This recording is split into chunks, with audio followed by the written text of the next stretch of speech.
qu'est-ce que le Jardin des Roches au Centre Beautour? C'est un parcours géologique au sein d'un espace arboré d'environ 2000 m². Les roches de ce parcours sont des roches représentatives de la géologie des Pays de Loire, à la fois des roches magmatiques, des roches métamorphiques, des roches sédimentaires. C'est une véritable vitrine de la géologie des Pays de Loire, de notre patrimoine géologique, offerte à un large public. Les roches sont ordonnées sur un parcours qui nous permet un voyage dans l'espace et dans le temps. L'espace est celui de la région des Pays de Loire, région qui appartient à 3 grandes unités géologiques, un massif ancien, le massif armoricain, et 2 bassins sédimentaires, le bassin parisien à l'est et le bassin aquitain au sud. Le temps est celui de l'échelle des temps géologiques, soit des centaines de millions d'années. Notre histoire commencera à près de 600 millions d'années pour se terminer à la période actuelle. Les roches de ce jardin sont des jalons fossiles de l'histoire géologique des Pays de Loire.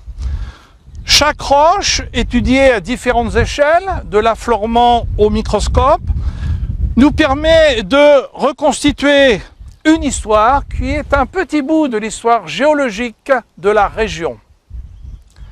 Prenons quelques exemples. Synérites et brèches volcaniques témoignent d'un volcanisme explosif au début de l'ère primaire, il y a plus de 500 millions d'années. Le basalte de la Meilleraie, âgé d'environ 370 millions d'années, est une roche magmatique volcanique, constitutive du plancher d'un ancien bassin océanique aujourd'hui disparu. L'éclogite de Saint-Philbert-de-Bouenne, âgé d'environ 360 millions d'années, avec ses minéraux tout à fait caractéristiques d'un métamorphisme de haute pression, tels que les magnifiques grenats et la jadéite, témoigne de la fermeture d'un océan par subduction. Le granit de la Ferrière, âgé de 335 millions d'années, est une roche magmatique, plutonique, mise en place en profondeur lors d'une collision continentale qui est à l'origine de la formation du massif armoricain. Ce massif armoricain, d'une hauteur de 4000 voire 5000 mètres, il y a 300 millions d'années, va subir une érosion pendant 200 millions d'années et se transformer en une pénéplaine.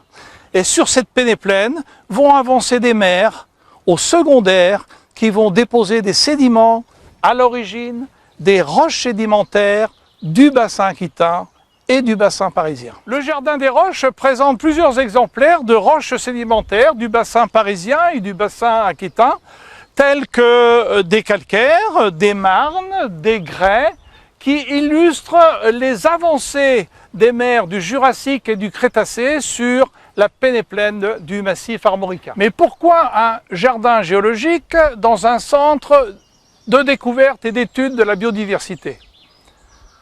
En fait, on peut considérer que les roches, objets de la géologie, sont le socle des sols et des paysages. En ce sens, elles jouent un rôle déterminant dans la formation et l'évolution des milieux de vie, des écosystèmes, et par là même dans le maintien et l'évolution de la biodiversité.